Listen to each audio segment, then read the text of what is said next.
ರಾಜ್ಯ ಉರ್ದು ಅಕಾಡೆಮಿಯ ಪ್ರಶಸ್ತಿ ಪುರಸ್ಕೃತ ಜಹೀರ್ ಅಲಂಗೆ ಜಿಲ್ಲಾ ಪತ್ರಕರ್ತರ ಸಂಘದಿಂದ ಅಭಿನಂದನೆ. ಉರ್ದು ಭಾಷೆಯು ಭಾರತದ ಕೂಸು. ಬೇರೆ ಯಾವುದೋ ದೇಶದಿಂದ ಬಂದ ಭಾಷೆಯಲ್ಲ. ಕನ್ನಡ, ತೆಲುಗು, ತಮಿಳು ಭಾಷೆಯಂತೆ ಉರ್ದು ಭಾಷೆಯು ನಮ್ಮ ಸಹೋದರ ಭಾಷೆಯಾಗಿದೆ. ಹಲವಾರು ಭಾಷೆಗಳಿದ್ದರೂ ಮಾಧ್ಯಮ ವೃತ್ತಿಯು ಮಾತ್ರ ಒಂದೇ ಆಗಿದೆ. ಅನೇಕ ಕವಿಗಳು ಉರ್ದು ಭಾಷೆಯ ಕವಿತೆ, ಸಾಹಿತ್ಯ, ಗಜಲ್ ಇತ್ಯಾದಿಗಳ ಮೇಧಾವಿಗಳು ಯಾರಿಗೂ ಕಡಿಮೆ ಇಲ್ಲದಂತೆ ಇದ್ದಾರೆ.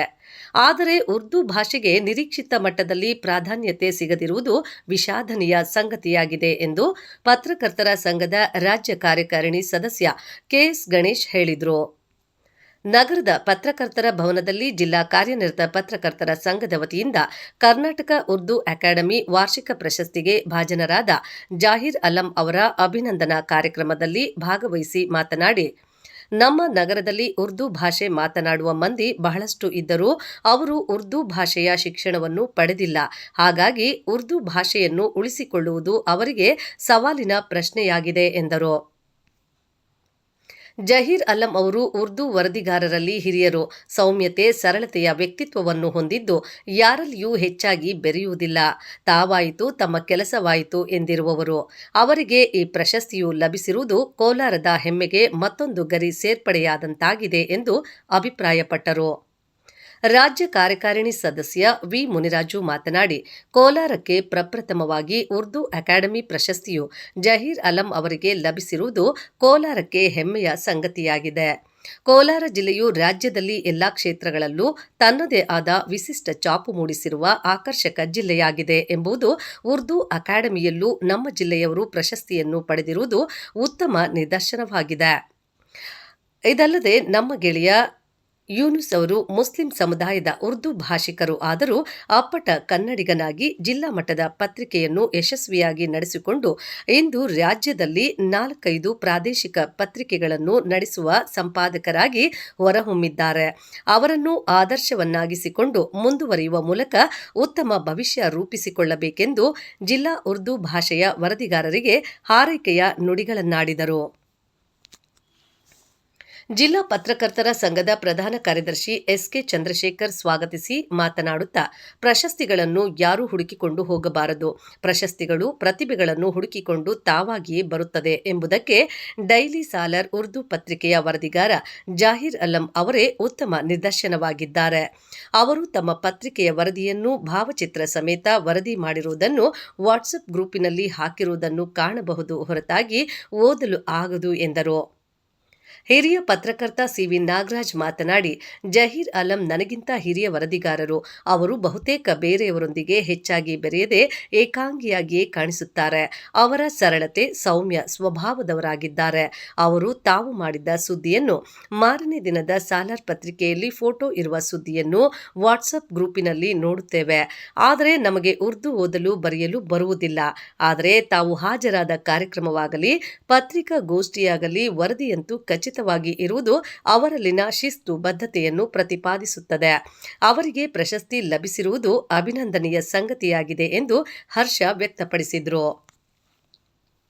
ಜಹೀರ್ ಅಲಂ ಅವರು ಪತ್ರಕರ್ತರ ಸಂಘದ ಅಭಿನಂದನೆಯನ್ನ ಸ್ವೀಕರಿಸಿ ಧನ್ಯವಾದಗಳನ್ನು ಅರ್ಪಿಸಿ ಮಾತನಾಡುತ್ತಾ, ಕಳೆದ 40 ವರ್ಷಗಳಿಂದ ಪತ್ರಿಕಾ ವೃತ್ತಿಯನ್ನು ಮಾಡುತ್ತಾ ಮುಂದುವರೆದಿರುವುದೇ ನನಗೆ ಈ ಪ್ರಶಸ್ತಿಗೆ ಆಯ್ಕೆ ಮಾಡಿರುವುದು ಗೊತ್ತಿರಲಿಲ್ಲ.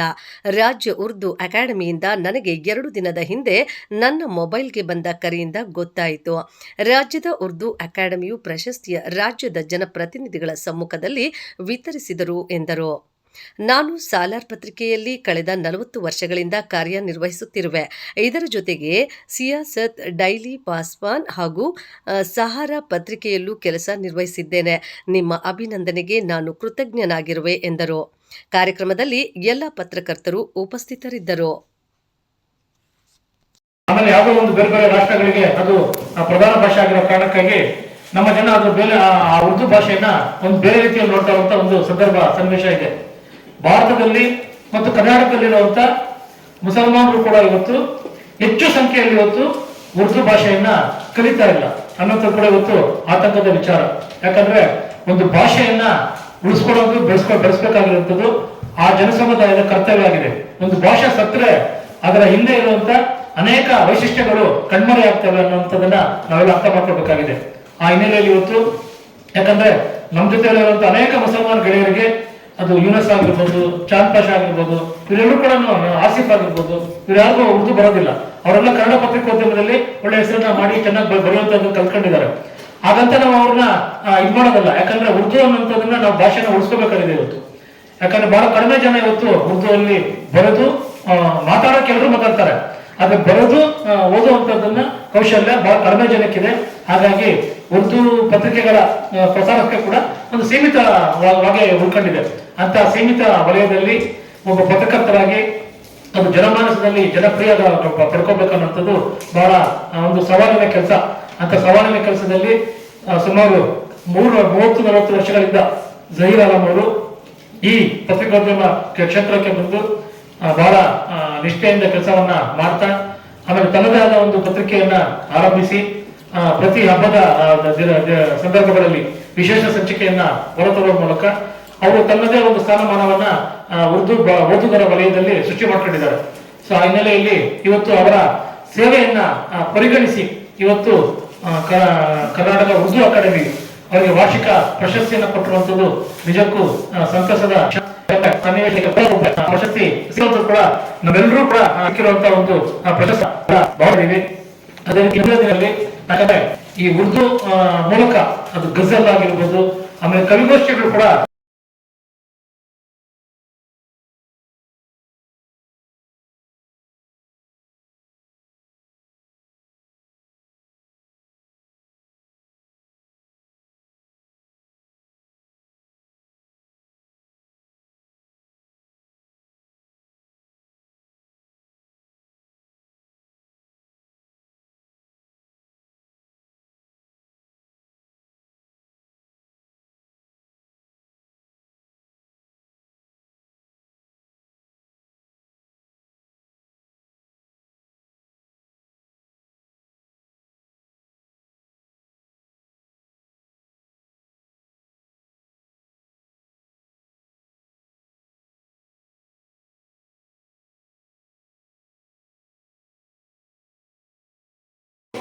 ನಮ್ಮ ಸಂಘ ನನಗೆ ಅಭಿನಂದನೆ ಸಲ್ಲಿಸುವ ಕಾರ್ಯಕ್ರಮ ಮಾಡಿಕೊಂಡು ಏನು ಕಾರ್ಯಕ್ರಮ ಮಾಡ್ತಾಯಿದ್ದೀರ ಅದರಿಂದ ನನಗೆ ಭಾಳ ಸಂತೋಷ ಆಗ್ತಾಯಿದೆ.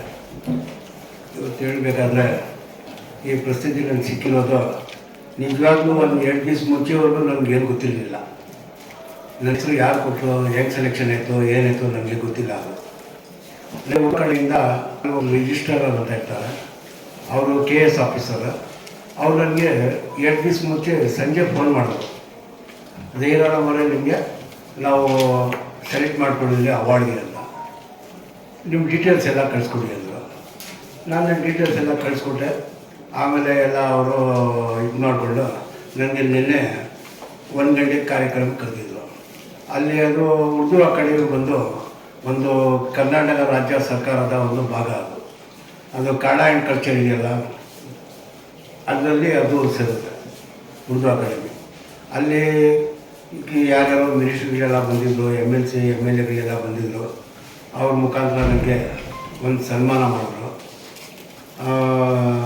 ಒಂದು ಮೆಮೊಂಟೋ ಕೊಟ್ಟರು, ಒಂದು ಶಾಲ್, ಒಂದು ಹಾರು, ಒಂದು ಫ್ಲವರ್ ಪಾಟ್, ಕ್ಯಾಶ್ ಅಮೌಂಟ್ ಎಲ್ಲ ಕೊಟ್ಟರು. ನಾನು ಅಲ್ಲೇ ಒಂದು ಥ್ಯಾಂಕ್ಸ್ ಹೇಳಿ ಬಂದೆ. ನಾನು ಇಲ್ಲಿ ಬಂದಮೇಲೆ ಎಲ್ಲ ಫ್ರೆಂಡ್ಸು ಎಲ್ಲ ನನಗೆ ವಾಟ್ಸಪ್ಪಲ್ಲಿ ಇದರಲ್ಲಿ ಎಲ್ಲ ಶುಭಾಶಯ ಕೊಡೋರು, ಇದು ಮಾಡೋದು ಮಾಡ್ತಾಯಿದ್ರು. ನಾನು ಈ ಫೀಲ್ಡ್ ಬಂದು ಸುಮಾರು ಒಂದು 40 ವರ್ಷ ಇದೆ.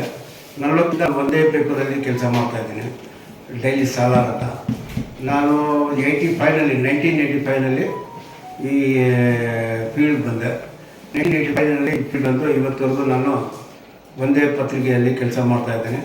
ಅದ್ರ ಜೊತೆಗೆ ಸಾಲ ಬಿಟ್ಟು ಸಿಯಾಸತ್ ಅಂತ ಪೇಪರ್ ಇದೆ, ಅದರಲ್ಲೂ ಕೆಲಸ ಮಾಡಿದ್ದೀನಿ. ಸಹಾರಾ ಅಂತ ಇದೆ, ಅದರಲ್ಲೂ ಕೆಲಸ ಮಾಡಿದ್ದೀನಿ.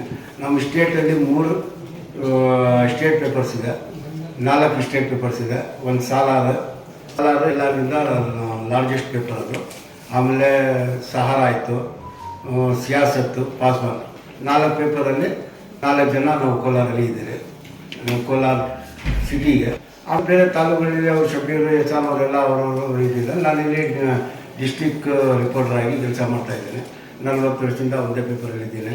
ನನಗಿವತ್ತು ಇಲ್ಲಿ ಸನ್ಮಾನ ಮಾಡ್ಕೊಂಡು ಕಲ್ತಿರೋದು ನಮ್ಮ ಸಂಘದಿಂದ ನಾನು ಎಲ್ಲರಿಗೆ ಒಂದು ಒಳ್ಳೆ ಥ್ಯಾಂಕ್ಸ್ ಹೇಳಿ ನನ್ನ ಭಾಷಣ ಮುಗಿಸ್ತೇನೆ. Thank you.